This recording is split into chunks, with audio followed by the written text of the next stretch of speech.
Phew. Something about these gradient colored phones which makes you not want to put this in your pocket and kind of, show it to people instead.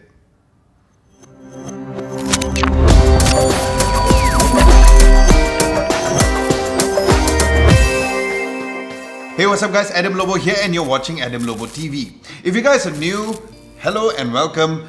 Do consider subscribing to Adam Lobo TV as I release videos every single week, sometimes twice a week, or if I have the extra time, sometimes 3 times a week.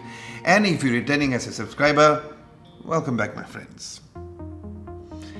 Now the box of the Redmi Note 7 comes with the Mi logo at the top right and the Redmi 7 below towards the left. Then at the back, there's some of the specs over there. Lifting the lid off the box, there's a tiny box where other than the SIM ejector tool, it also has the user manual and a clear soft phone case. And then you'll find the phone itself. Then at the back, there's the USB-A to USB-C cable and the 5-watt charger.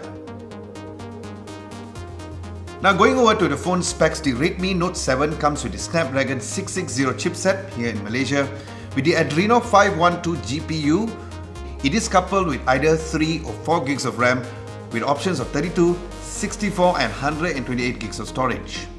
It comes shipped with Android 9 Pie with the MIUI 10 skin and Bluetooth 5.0. Alright, let's talk about the color options for the Redmi Note 7. There are 3 colors for you guys to choose from here in Malaysia. The one which I have is the beautiful looking Nebula Blue. Then there's Nebula Red and there's Space Black, which I had during my first impressions video. Alright, as for the phone's build, it has a glass back finish of the Gorilla Glass 5 with the plastic frames at the side, and coupled with the glass back and also the beautiful Nebula Blue color, it did look very premium and it did fit very well in my hands, although at first I was worried about how wide the phone looked. Then the dual cameras are placed at the back on a vertical position, and then there's a camera bump with the fingerprint sensor nicely in the middle. Now as for the ports and buttons, looking down below, there is the USB-C port, and although it seems like it has a stereo speaker, but please keep in mind that the only one which works is towards the right, as it is a mono firing speaker instead. Then on the left, there is the SIM and the micro SD card slot, which supports up to 256 gigs of storage. Now looking on the right, there is the volume rockers and also the power button, and then on top, there is the IR blaster and also the headphones jack. Now as for the phone screen, it has a 6.3-inch IPS LCD display, which is pretty standard for most mid-range devices, so overall it did look really nice, and it comes with a resolution of 1080 by 2340 pixels with the dot drop display and an 81% screen to body ratio, as there is a noticeable bezels towards the bottom of the screen. And viewing videos on the device was nice, as you guys can see, especially with a flat screen design, which I'm starting to really like. And for the camera specs, there are 2 cameras, one which is a massive 48 megapixel f1.8 aperture and the other is a 5 megapixel depth sensor with an aperture value of f2.4. Now pictures at the back camera was great, but please keep in mind that the 48 megapixel sensor is only for the Pro mode within the camera app, where to be honest, there weren't so much of a difference in terms of the image quality, so I'd stick to the Auto mode, which uses 12 megapixel instead, where the regular pictures and the portrait mode turned out nice. Now to me, there is a huge improvement of the night shots through the phone's night mode, as the pictures did turn out really nice, and I really got to say that this phone really shines for its great night mode pictures. Now as for the front camera, it has a 13 megapixel f2.2 aperture, where the overall pictures were 50-50 for me, as the regular selfie shots was nice, but the portrait mode was quite overexposed, especially for the background areas.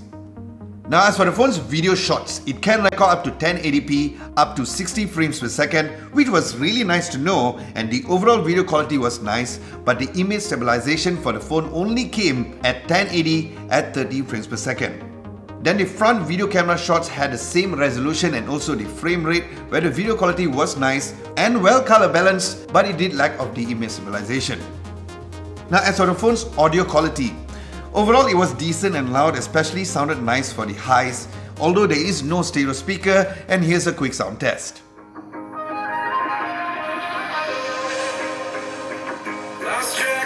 forest through the trees, forgot what I was chasing. Spent so many nights living out at sea that my heart is gone vacant. Oh, I wanna stay right here, chilling with my friends for another year. I would walk away from the spotlight. Now, as for the phone software, it is shipped with Android 9 Pie with the MIUI 10, where it has been out for a while right now, so it is pretty stable and fast. And although I am a fan of stock Android, but I did not find any issues, so this will benefit for those of you who are used to the MIUI. Now, as for the phone's battery, it comes with 4000 milliamps of battery, where for a device of this price range, it is really nice to know that the battery life was really good, as during my test with automatic brightness on, I got a great 5 hours and 33 minutes of screen on time when my phone's battery was still at 25%, which was really nice. And the phone also comes with the Qualcomm Quick Charge 4, and with a 5-watt charger included in the box. It got me 0 to 30% at about 30 minutes. Then in terms of gaming, testing out Asphalt 9 was nice with no drop of frames while playing it, and also it worked well with PUBG with medium settings, and the phone does get a little warm on a very long gameplay.